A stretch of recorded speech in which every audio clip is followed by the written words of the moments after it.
Right, so the final game have just finished about 20 minutes ago in the Atlanta versus NYCFC game, which ended 2-2. And let's actually talk about that game because since this game was dubbed as the game of the year pretty much, because these two teams are two of the best teams not only in the Eastern Conference but in the whole MLS in general. And, it was an absolute mouth-watering matchup. It was two heavyweight going head-to-head.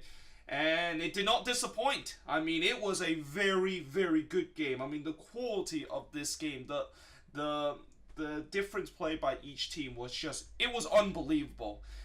Certainly above MLS standards. But in the end, both teams had to share the points. And there was a couple of headlines in this game. The number one headlines probably is Ezequiel Barco making his debut for Atlanta. He came off the bench in this game, I think around about the 70th minute, and he's making his debut now because he suffered that quad injury to start the season. And he didn't really do much in that game. I don't think the announcer really mentioned his name a lot, so I'm guessing he was pretty quiet. Which I'm not going to just kind of like judge and say that he was awful in his debut because he only came on for like 20 minutes. He's not going to do what Zlatan did a couple weeks ago when Zlatan made the debut in an LA derby and just completely turn it into a movie script. But yeah, that was probably the biggest headline. The other headlines was that disallowed goal, I think right around the 40th minute, where Darlington Nagbe actually fought that he scored his first ever goal. It was a very wonderful strike, but unfortunately the referee did call it back, and the reason why it called it back was not because of the fact that there was something illegal going on, but it's just because of the fact that there was kind of like what you call the goalkeeper interference kind of rule that was in place, where Joseph Martinez, I don't know what in the world was he doing right near Sean Johnson's face, but he basically completely obstructed Sean Johnson. He was in an offside position, and, according to the rule, this usually doesn't happen a lot, but according to the rule, if you're in an offside position and you are blocking the view of the keeper or you're obstructing the view of the keeper, like what Joseph Martinez was doing in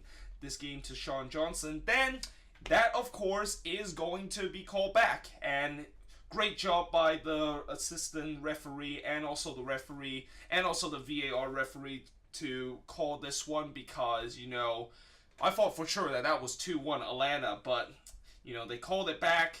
And, certainly the Atlanta fans are not happy about it, but it's the right call, okay? It's kind of like very similar to what happen in hockey where usually you have goals called back because someone kind of interfere with the goalie, and this is pretty much the same case, and it's kind of strange that it doesn't happen more often in MLS than it is in hockey. But yeah, that was the right call to call it back. And also Alex Ring made an absolute amazing goal. There's been a lot of goal of the week candidate this week. I mean, I'm going to kind of like talked about throughout this video, but that probably might be one that could potentially be the goal of the week candidate. I mean, he basically hit that with absolute power. There was absolutely no bend or no curve on it. It was just straight power, and, Guzan is just not going to save that. It also kind of came off the post and in. I mean, that was just as perfect as you can hit it through power. But in the end, I think a point is a fair result for both teams. I thought both teams were really going for it for the win and trying to get all 3 points. Certainly Atlanta might be a little bit disappointed that they couldn't get all 3 points, considering the fact that they were playing at home and they had probably more chance than NYCFC had in this game. But still, a draw is a fair result, and NYCFC is definitely going to be happy about it because, this game, they look okay, but it wasn't like the best NYCFC that we have seen from this season, and they still got out of Mercedes-Benz Stadium, or as I would say it, a hostile Mercedes-Benz Stadium. I mean, the crowd, the atmosphere in this game, I'm going to just straight hands down say Atlanta United has the best atmosphere in MLS. I mean, if you just see the way that the fans are, they're just so hyped up every single minute. Usually when you see an MLS game, fans usually only gets hyped up after a team scores a goal, or maybe right around the last 10 minutes of the game when the game kind of gets really interesting. But the Atlanta fans were hyped up throughout the whole 90 minutes. It was just goosebump, and I hope one day I'll definitely go to one of the Atlanta game and experience it myself, because it's just an amazing atmosphere that Atlanta has there. But either way, going back to Friday's game now, Philly losing again. They lost to Orlando City 2-0. Goals from Dom Dwyer and also Mueller. And for Philly, the goals are drying up. It's simple as that. The goal is just clearly drying up. This team has only scored 3 goals this season in their first 5 games. And if you don't count the first game where they won 2-0 against the Revs, where they got that victory because the Revs got 2 men sent off, they have actually only scored 1 goal in the last 4 games. And the only goal they scored was that last game against San Jose. And what's so frustrated about Philly, and certainly the Union fan would know this, is that they have so many opportunity in all 4 of those games to potentially score a goal, but for some reason they just can't do it. They're just not clinical enough, and it was the case once again in this game against Orlando City, where, you know, for the first 30 minutes they were by far the better team. They were dominating Orlando City, and you know, I think David Accam had a couple of chances to basically put one away. His best chance, I think, was probably when Sapon basically made an overlap kind of pass to Accam. And Accam was one-on-one with the goalkeeper. And you would think that with David Accam, with all kind of quality that he has shown in the past, he should easily just put it away. But instead, he completely fluffed it. He completely hit it into the side netting. And as for David Accam, you know, I honestly don't know what's going on with him at Philly. Like, he is a shell of his former self, pretty much. He just looked nothing like what he was with Chicago. And it also kind of brings me the question about, is it because that since he was so good last year was the fire? Was it because he had good player around him? Because last year, he definitely had good player around him, guys like Schweinsteiger, McCarty, and Nikolic around him.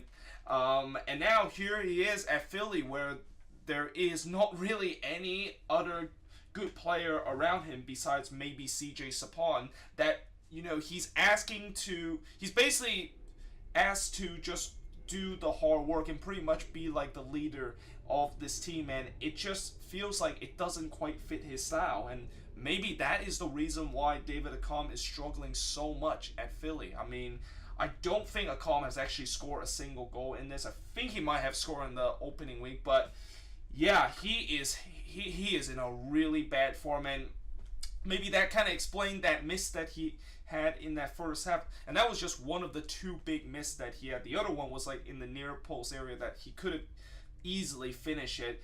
And maybe it's just because he's in such a bad form that just nothing is going in favor of him.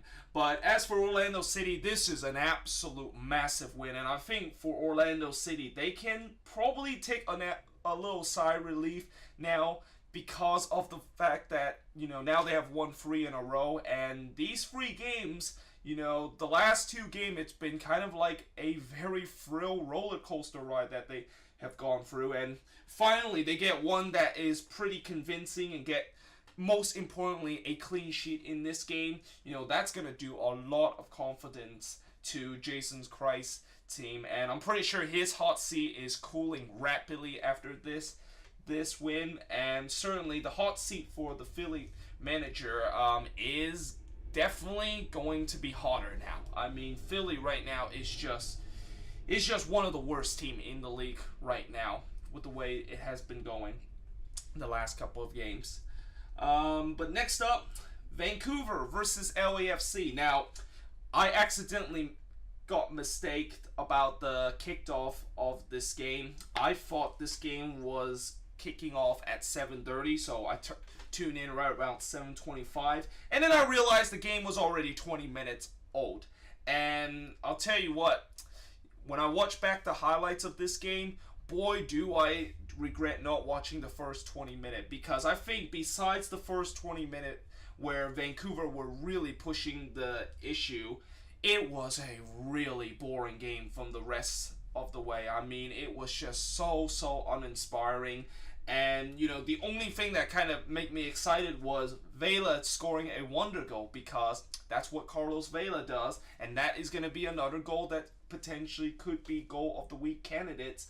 And then, of course, Diego Rossi scoring a goal from just an absolute shocking defending from Vancouver. I mean, you know, I have heard a couple of people say that it was kind of Kendall Watson's fault, the fact that he kind of like obstructed his own goalkeeper, and the fact that he didn't let Milojevic punch this one through. But still, Milojevic should have done much better in terms of trying to punch that one through, even though Kendall Watson was in his way. But all in all, it was just shocking defending for Vancouver, and Diego Rossi basically just, the ball literally just came to him, and he basically say, "Oh, here's the ball. Thank you very much. I'm just gonna put this one into the back of the net," and that was basically game over.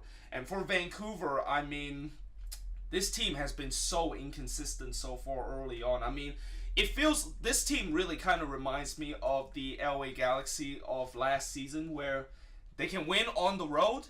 They look very good when they're on the road, but at home, they just look absolutely garbage.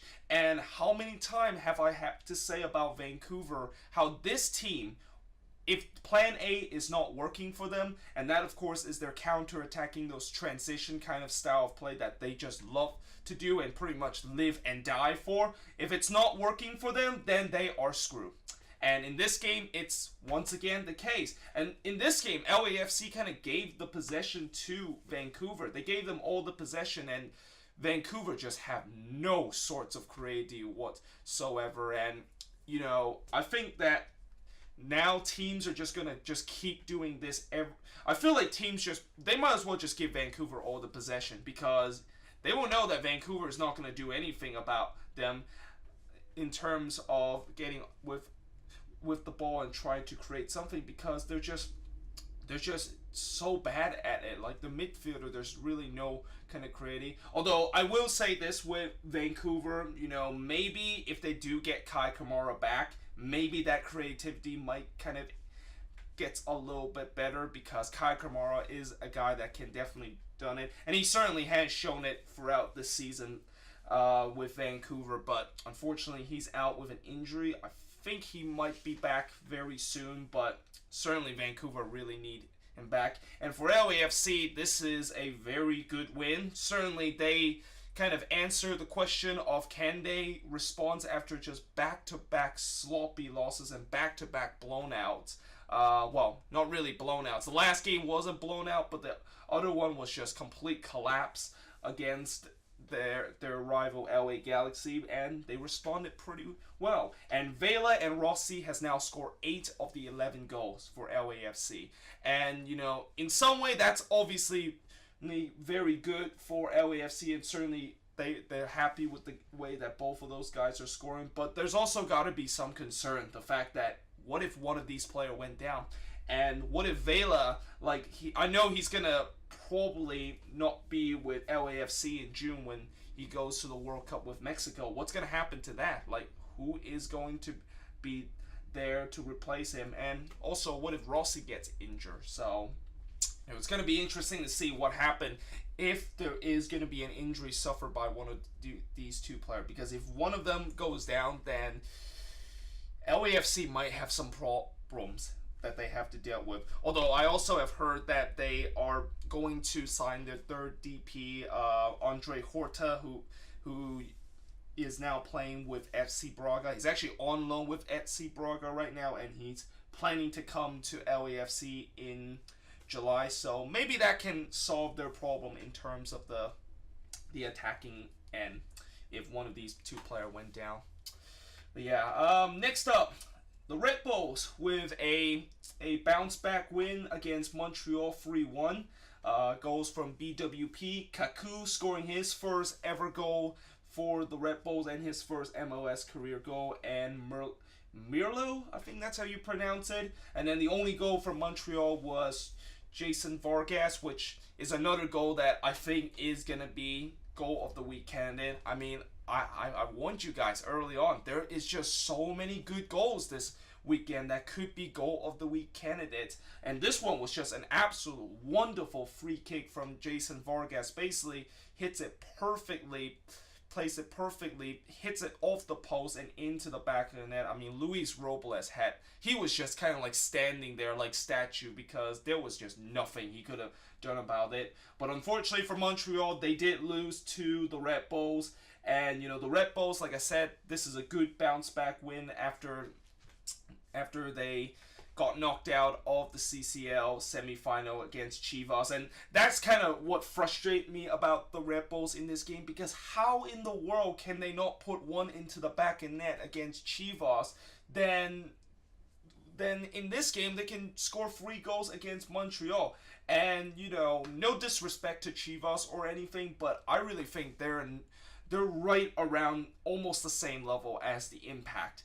And really, in that game, they had just so many opportunities. They had like 20-something shot against Chivas that just basically parked the depot in that game. And they just couldn't put one into the back of the net. It was just so frustrated. But at least for the Redbulls, they did come back to the league and able to, trying to get a bounce back and not have that CCL hangover that teams might sometime have when they get crashed out of the CONCACAF Champions League. And as for Montreal, I mean, it's pretty clear that if you're going to just keep relying on Jason Vargas to score you goals, which he's been pretty much the offense for Montreal this season, that is not going to work. If you only rely on one guy to score you the goals, you are going to be screwed this season. And I think Montreal, they did had a pretty good run in the second, third, and fourth game, but now they are started to find out that they are actually not very good at all. And, this might be a team that is going to miss the playoffs and potentially near the bottom of the table. But yeah, next up, Colorado getting a 2-0 win against TFC, or as I would say, TFC2, because really, this TFC team, this Toronto team that Grant Vanney puts, were basically just a reserve team. Like, they basically start nobody from the starting 11, which, it's understandable because you have to play this big CCL final game against Chivas on Tuesday, and it's definitely a very historic game for TFC because they could become the first team ever to win the CONCACAF Champions League that is an MLS team. And it was always gonna be, this game was always gonna be one of those games that potentially TFC is not gonna get anything out of. And I said in the preview how Colorado, they got to take advantage of this because in any other given day, Colorado probably have no chance against Toronto, but because Toronto have another competition that they are really seriously taking care, and this is the opportunity for them to get all 3 points after they drop some really crucial points against teams that not necessarily they could have won, but they should have won because of the possession they were, and that they just keep giving up late goals. But in this game, they didn't. They kept a clean sheet against TFC. Jack Price with his first goal for not TFC, but Colorado. And Gashi with also his first goal as he scored from the penalty spot. Gashi actually came back from injury for Colorado. And yeah, this is a very impressive victory for the Rapids, and certainly a much needed one. Consider how many times they have dropped points in just winning possession. So, and for TFC to oh my god, it felt like a TFC2 team because it was just, they were basically putting so many reserve from their affiliate team that I just cannot keep saying that it is actually a TFC2 team. But for TFC, they don't really worry about it. All they're worry about is that that CONCACAF Champions League final game and a chance to make history. And I think with this game,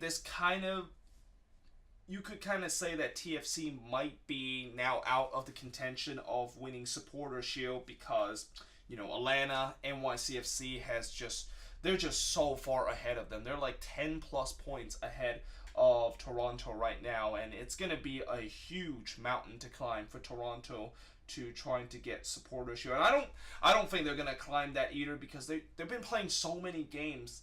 TFC, I feel like this season, this is the season that they'll basically just kind of go a little bit of a relaxation mode for the regular season, and then when playoff time kicks off, that's when they can be like what they've been through these last couple of years, which is really good and really threatening. So yeah, and they definitely get the excuse of taking a little break in the regular season. Consider how many kind of historic moments they have done this in just these last couple of months.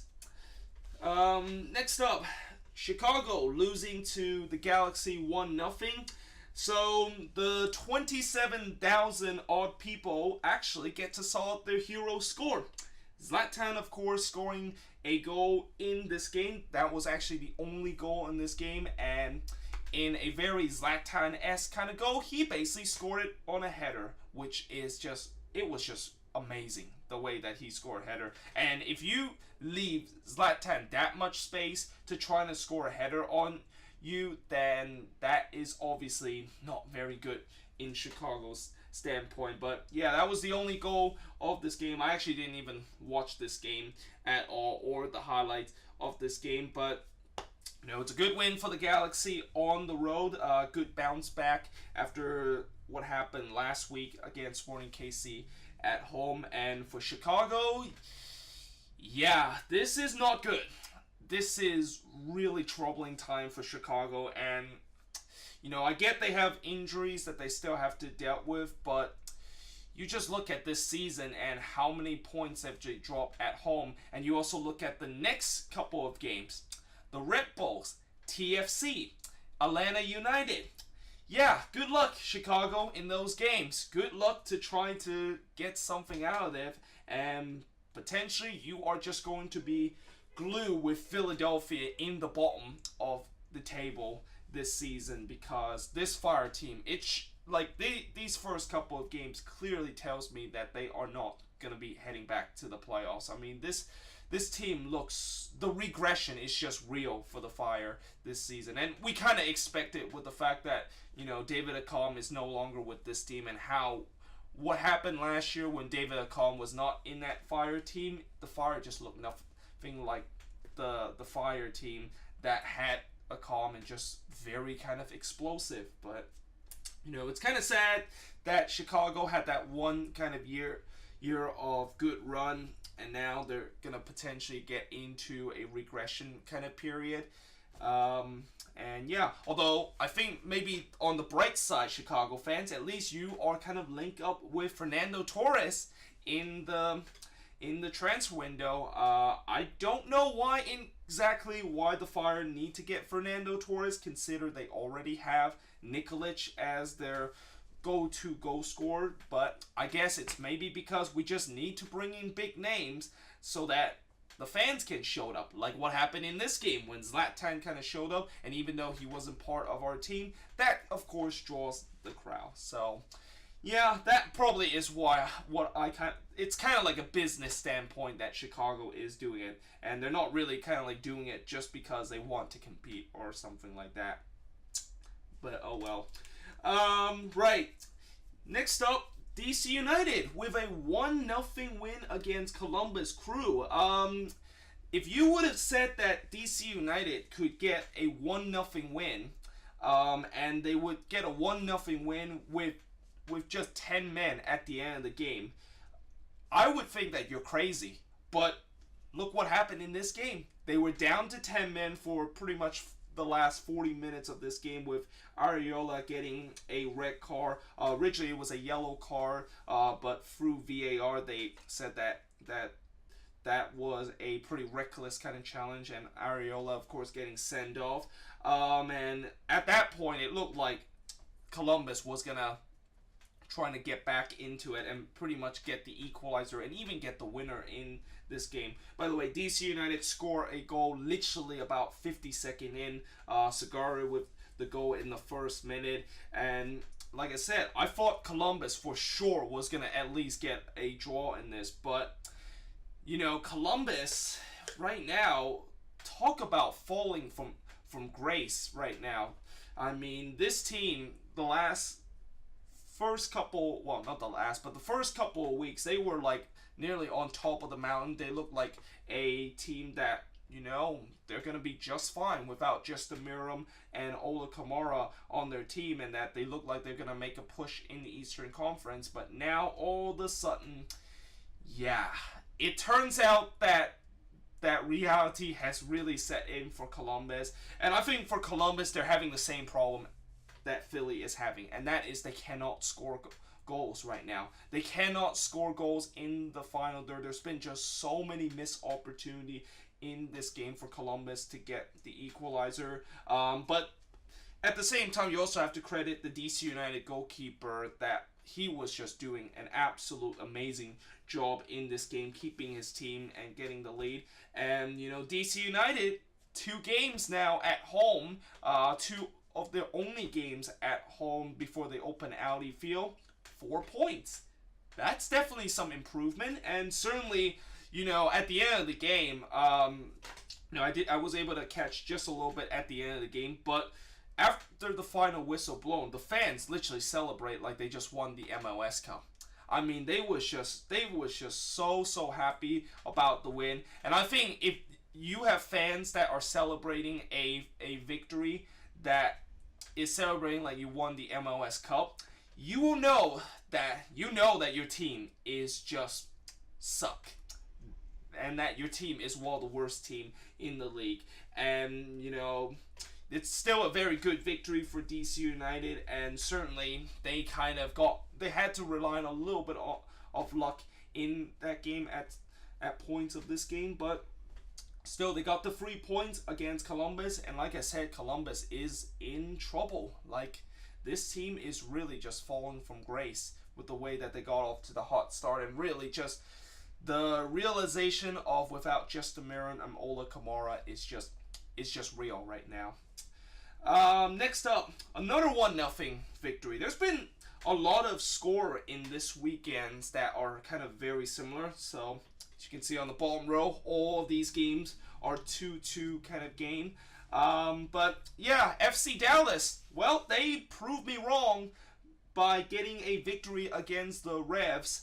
And, you know, obviously the Revs will be disappointed to not get at least a draw in this game, because I didn't think that they actually played that poorly. They had a couple of decent chances, and they also had a penalty shot right near the end of the game where I think it was one of the FC Dallas player that basically kicked into one of the Revs kind of attacker, and he basically just went down there, and the ref says that was not a penalty. I think they also look at VAR in that incident, but, you know, the Revs fans say that should be a penalty because of the way how it looked like a very kind of reckless kind of tackle. Although one thing I will say about that incident, and this incident is sort of similar to what happened last week when the Revs played against Montreal, where one of the players basically kind of kicked in one of the Revs' ankle, and, you know, that Montreal player got sent off for that. Although this one, I don't think it's good enough. It's as vicious as the last one, mainly because I feel like this not only wasn't intentional, but it's just unfortunate that one of the what the FC Dallas player was trying to do was that he was trying to clear the ball away, and that Revs player just kind of got in his way. And, you know, I don't see how in the world can you do anything else other than that, because Dallas at that point, they just want to clear the ball away. They just want to, you know, try to defend, pretty much just trying to shut down Shaw for the last couple of seconds to, you know, get all 3 points on the road. And, they want to just do non kind of risky kind of defense, which is why that he has to do that. But also Hayes with the only goal for Dallas, and does this mean that Dallas is still a good team? No, it isn't.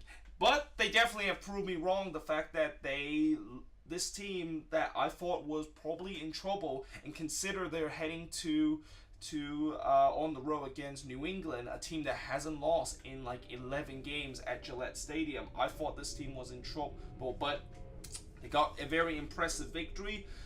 But now they still have a very tough stretch coming up. And I think these next couple of games, when they have that tough stretch where they have to play LAFC twice, the Galaxy, and also TFC in their upcoming schedule, that will really tell what kind of team FC Dallas is, and whether or not I was actually right. The fact that I'm worried that in the early part of the season that they only got 6 points out of the 4 home games that they have this season, but now they have 9 points, and I think they're now 5th in the Western Conference right now. But yeah, next up, Portland finally getting their first victory of this game as they win 3-2 against Minnesota. The big headlines in this game, there was actually 2 big headlines. Fernando Adi finally scoring a goal in this game. He ended that long goal scoring drought that he has not scored a goal ever since July. He finally scored one in this game. Other goals came from Portland is Pau and Valeri. Goals for Minnesota, Quintero and Tulemon, of course, got an own goal in the 81st minute. And Quintero was also another big headlines in this game as he made his first ever MLS appearance, and he got a goal in his first MLS appearance, and that has to be good news for Minnesota. They were really hoping that he can be a goal scoring threat and really kind of like take the load off a little bit off of Christian Ramirez, and so far he seems like he's doing it. And the goal that he scored, wow, what an impressive goal that is. He basically completely turned and just completely ripped apart Diego Chara in terms of his defense. And Diego Chara is a very, very good defender. One of the best defender you ever seen. And the way that he can just basically do a spin move and completely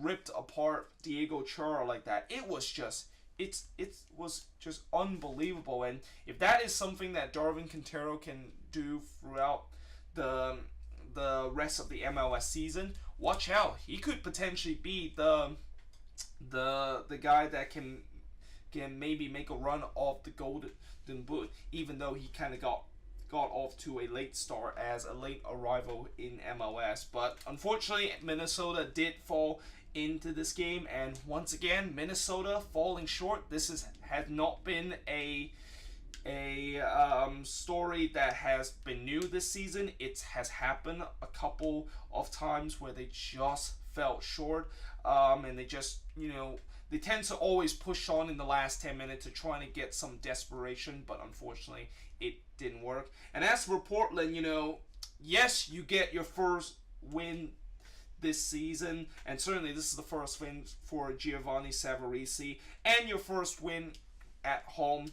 I still think there are still a little bit concerned about Portland right now. The way that they just, in the latter part of the game, and how Minnesota could have easily made this a free game. And I really think Portland kind of dominate this game. Portland were by far the better team in this game, and the fact that late in the game that Minnesota still had a chance to potentially get an equalizer, that has to be concerning. And this is also something that is not new for Portland, not only this season, but for pretty much the last couple of seasons. They just tend to have problems closing out games. And it was the case in the last game where they completely just collapsed and gave up all 3 goals gave up all 3 goals, but also were up 2-0 at that point and blowing a 2-0 lead.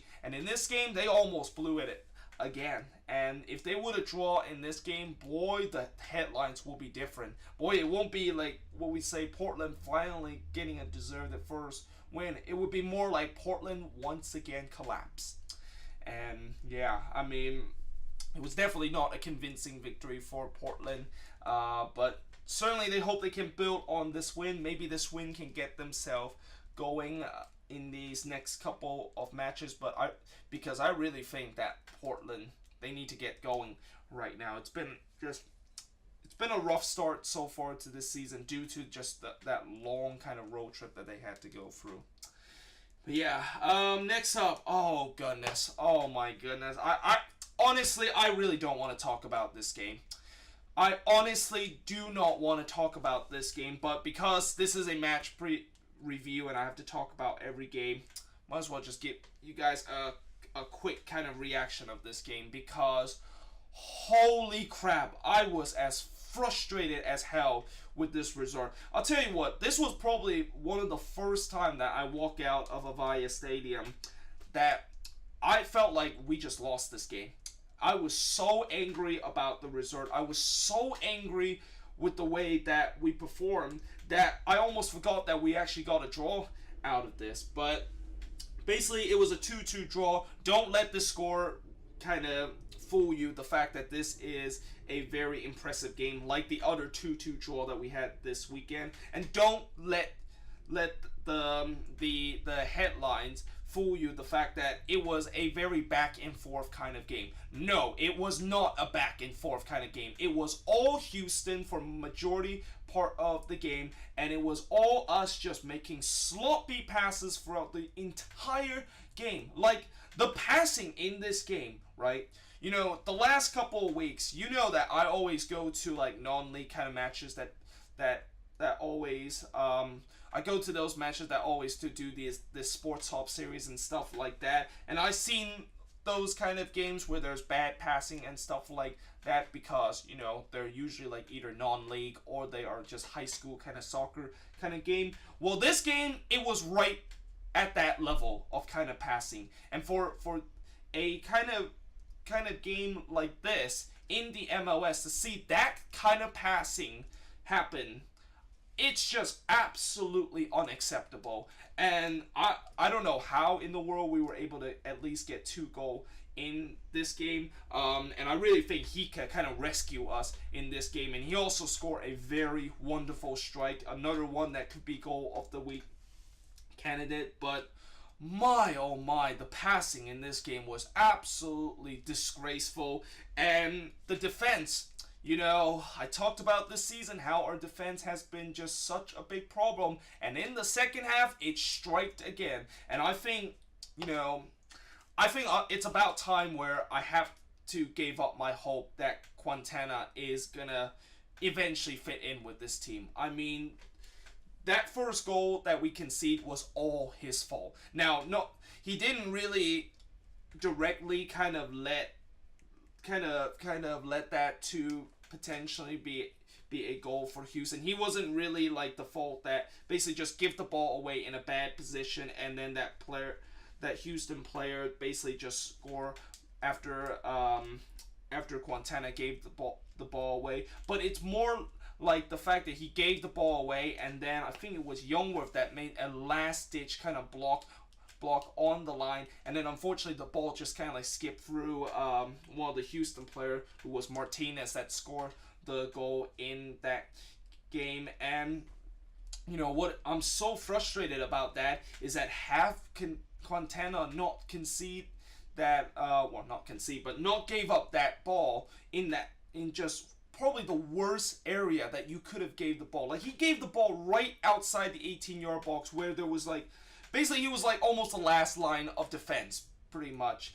And you know, it was absolutely shocking the way, and he had a shocking game also in this game. It wasn't just that bad giveaway that he had, but the way that the ball movement and the way that he trying to defend the ball and trying to, you know, his first touch, it was just goddamn awful. And I have to agree with many of the Quakes fans. It's time to give up on this this hope that he's going to be a good player. It's time to bench him, simply. And by the way, the other goal was from Manotas, and really this goal that Minota scored, a lot of credit has to go with Albert Elise. I mean, I said it in the match preview how the player that we got to watch out for is Albert Elise, because he is a guy that has a lot of pace in that winger position, and he can basically just rip apart defense with all his pace. And guess what he did in that incident? He basically completely ripped apart our defense. He ripped apart Youngworth, who was playing in that left back row, which was kind of weird. I mean, I don't know why he was playing in that kind of area, but he basically ripped apart him and basically just set up a perfect ball for Manotas to score the second goal for Houston and take the lead at that point.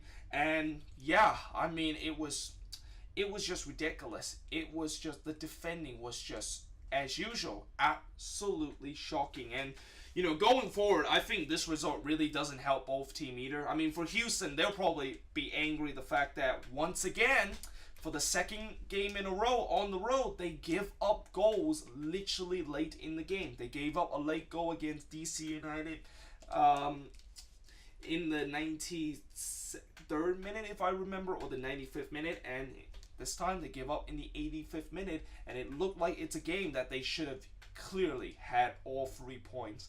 But going forward, like I said, this result does not help anybody's favorites there. You know, for the Quakes, these next couple of games, I am not looking forward to these next couple of games. I just have no confidence whatsoever in the fact that this team can get something out of this really brutal Eastern Conference road trip against Columbus and Orlando City. And yeah, we're just gonna see how that's gonna play out.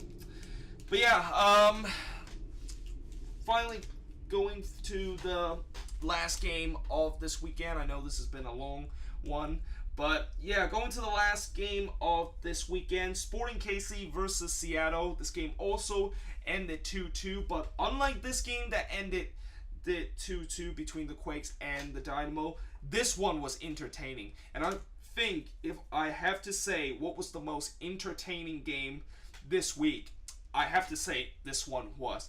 This would be a close second, but I really think this game was more entertaining because I thought both team was going forward left and right throughout the whole game. Like it was just really end-to-end stuff at time.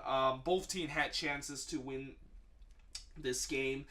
Sporting KC, of course, get an early goal via a penalty. Elia with the penalty kick in the 34th minute, and then Will Bruin equalized right on the stroke of halftime, and then Rodon actually basically put Seattle up front. And if you wonder which Rodon that scored this goal, it was actually Christian Rodon. Yes, the both Rodon brothers actually start for Seattle. Both Alex Rodon and Christian Rodon basically play in this game, and I think Alex Rodon is actually making his first ever appearance for the Sounders in this game, and he also was involved in this kind of setup play that led to Christian Rodon scoring the goal. But unfortunately, Zuzi, of course, equalized, and it was just some really bad defending from Seattle at that point. I mean, Zuzi, for some reason, he basically just completely walked into the 18-yard box like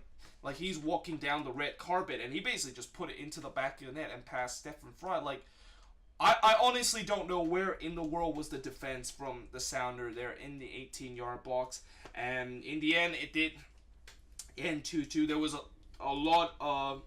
there was also a lot of end-to-end stuff right after this goal, but unfortunately, nobody can find the winner. And I think it's fair to say that both teams deserve a draw in this game because it was so even and it was so entertaining. I mean, where in the world was this kind of passion and this kind of aggression of play from Seattle all season long? Like, this season, the Sounders has just gone through a really horrible start once again and just looked very uninspiring. And for some reason, in this game against Sporting KC, they looked like they finally woke up this season and showed that kind of passion and showed that desire to try to get something out of this game. And I'm not sure if Sounders fans will still be happy about this result, considering the fact that they could have easily got out of Sporting KC with a win in this one. But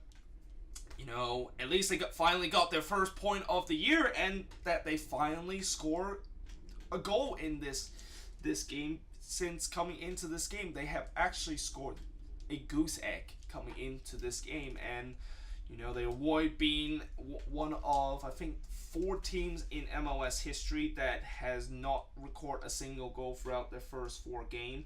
But for Seattle, there's still a lot of work to do with this team.